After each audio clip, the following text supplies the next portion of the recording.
Welcome to Telesur English. I am Estefania Bravo and this is from the South. Puerto Rico's Governor Wanda Vázquez has declared a state of emergency and activated the National Guard after a series of earthquakes, including one of magnitude 6.4, rocked the country. At least one person was killed as buildings were severely damaged, cars flattened, and power knocked out much across the island. The public sector offices remained closed while emergency plans were implemented this Tuesday. The island has been rocked by a series of quakes in recent days, including a 5.8 magnitude temblor on Monday. The events which we have experienced, we have communicated with the United States Geological Survey, and they have informed us that this type of movement may continue for the next few days. We must be prepared and we must have our individual and family plans so that in the case that these events recur, we are prepared. I feel there is a feeling of panic because we are expecting something stronger to happen, something worse and really.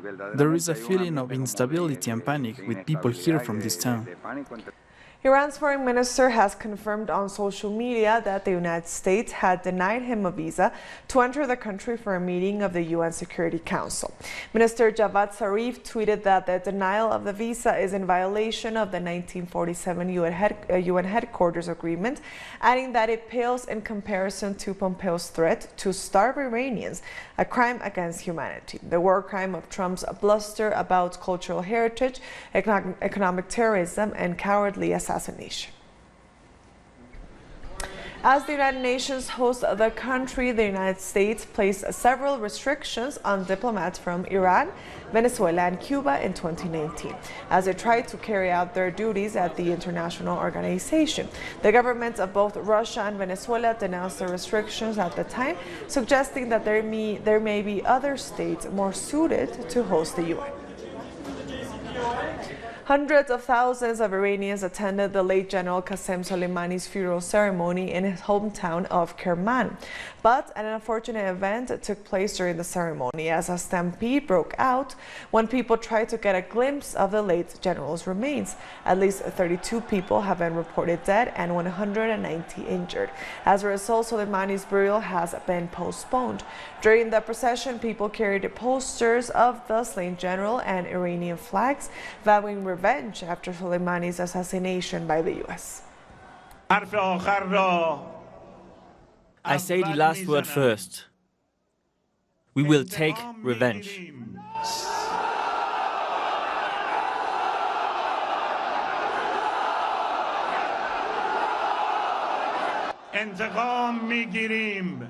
We will take revenge. It will be hard, decisive, and we will make them regret what they did.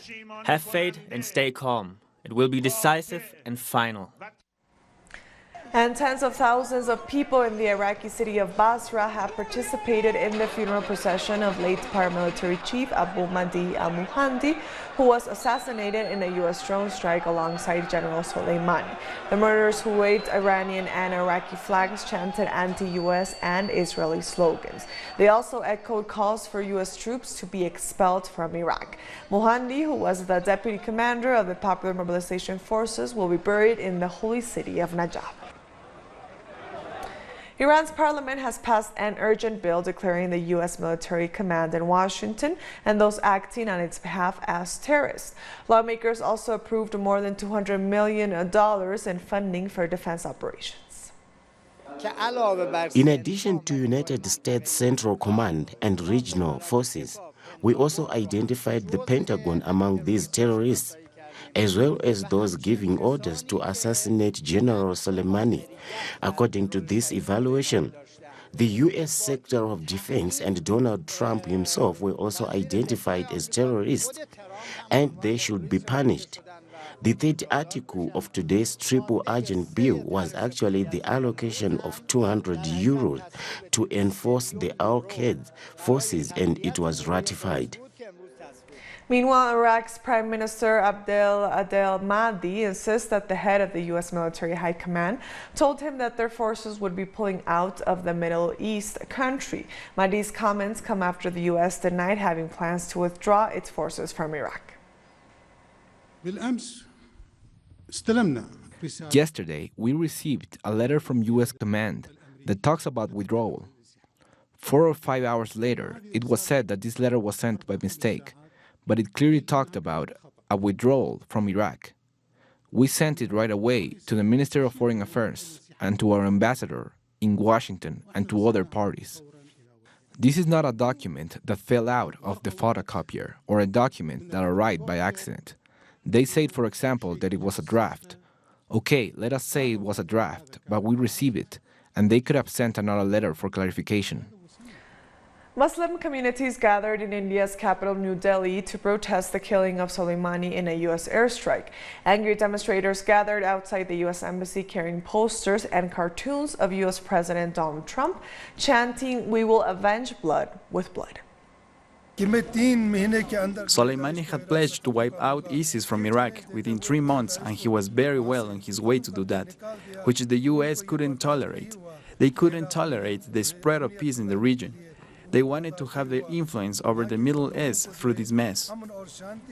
We head over to South America now. During his first 2 months in power, the president of Argentina, Alberto Fernandez, launched a number of economic reforms aimed at helping the country's middle and working classes recover purchasing power. Let's take a look. Days after President Alberto Fernandez took office, his economic policies started to make a positive impact across all sectors of the economy. Experts agree that citizens have already started to see improvements as well. His measures have had a positive impact, like for example, by rolling back export duties and fixing them in place. He has made sure that in the future there won't be a risk for devaluations. The modification of export rights for goods and services across all sectors is key in securing income that would be invested in the areas most affected by the economic crisis. According to data from researchers, with this initiative, close to $5 billion could be collected during 2020. This is a transitional plan, and our activation plan could start once the debt is renegotiated, nonetheless by fixing prices and raising salaries during the summer. This could lead to an improved economy and our activation following the crisis. Another data point that forecasts an improved economy is a regulation over buying foreign currency, in particular the US dollar. There are also improved retirement benefits, higher state allowances for families with children, among others. Those who benefit the most are exactly those who were the most hurt by the previous government. These measures also help small business owners. The measures focus on restarting the local economy and internal markets. Within its first week, experts say that the government of Alberto Fernandez did a complete 180 from the previous administration by giving people their purchasing power back and by prioritizing the middle class and those most vulnerable. We'll be right back. Stay with us.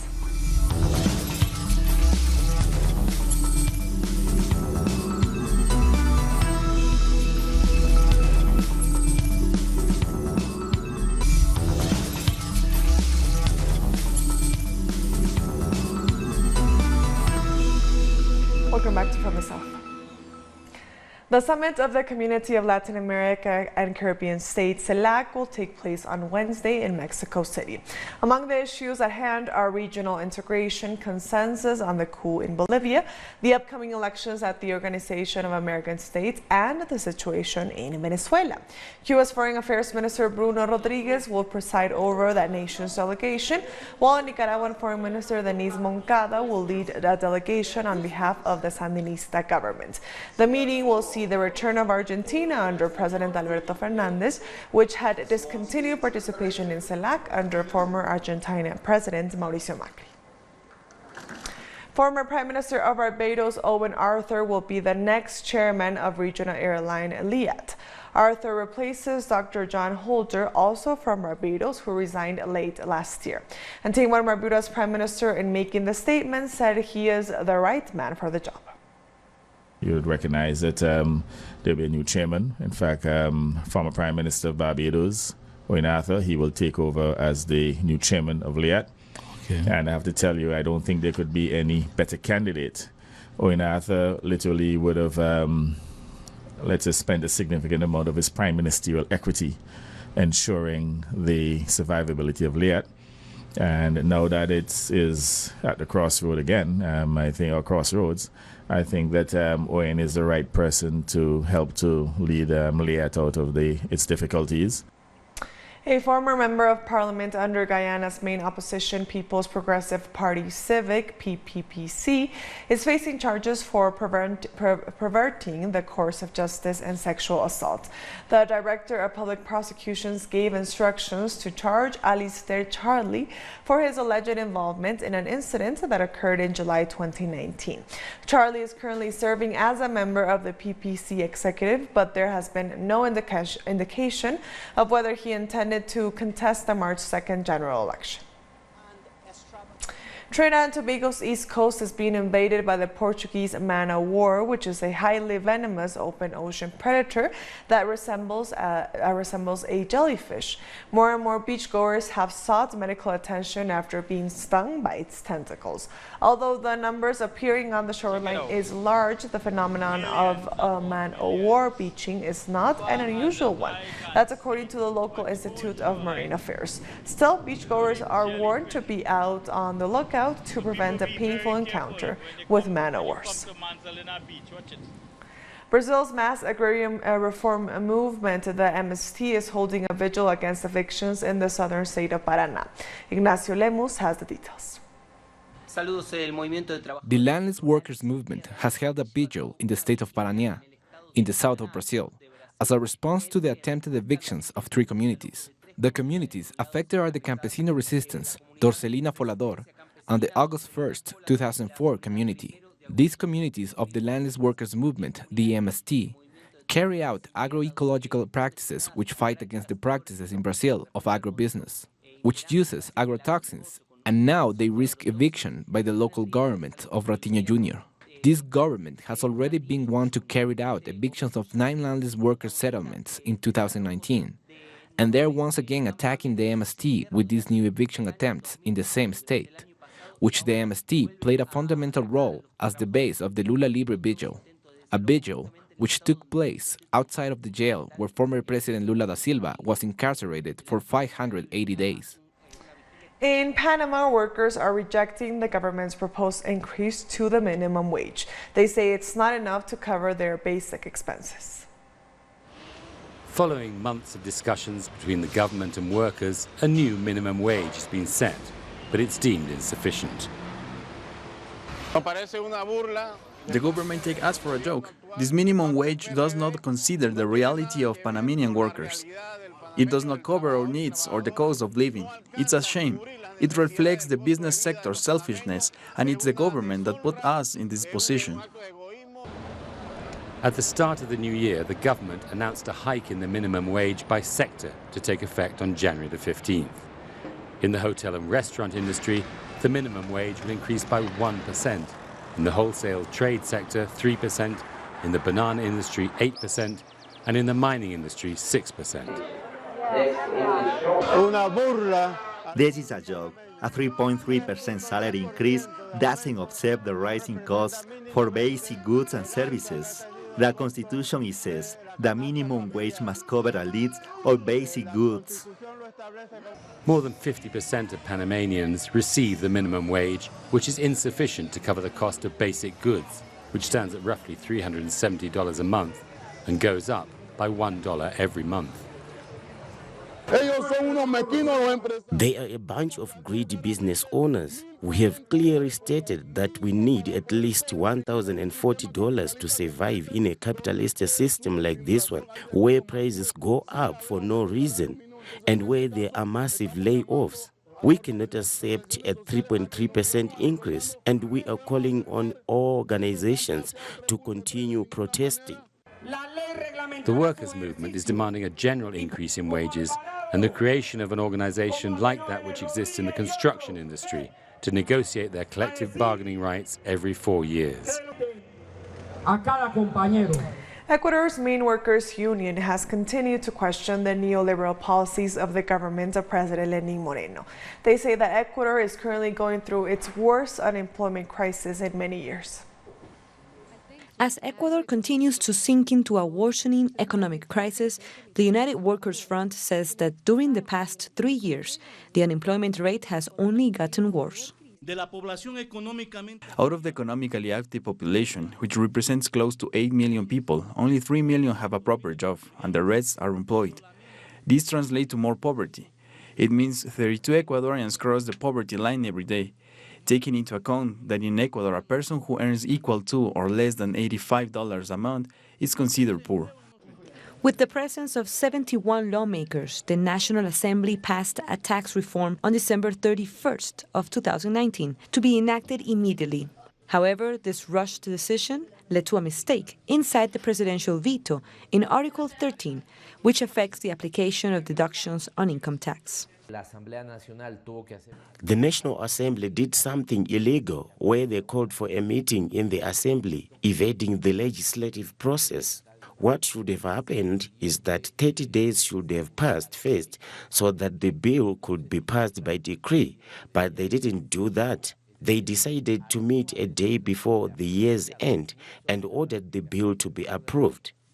Economic researchers have raised alerts about the economic decisions that the government has taken and have pointed out that if the state doesn't report income, mass layoff will continue in both the public and private sectors. It's not only about earning income, but how expenses will be collected. By taking information published by the Ministry of Finance, you can see that 2019 was a year marked by low budgets and a decrease in public investment, but also a reduction in health and education. One of the biggest questions left by the economic policies of Lenín Moreno has been the letter of intent signed with the International Monetary Fund that until now has been kept under wraps. We'll be right back. Stay with us.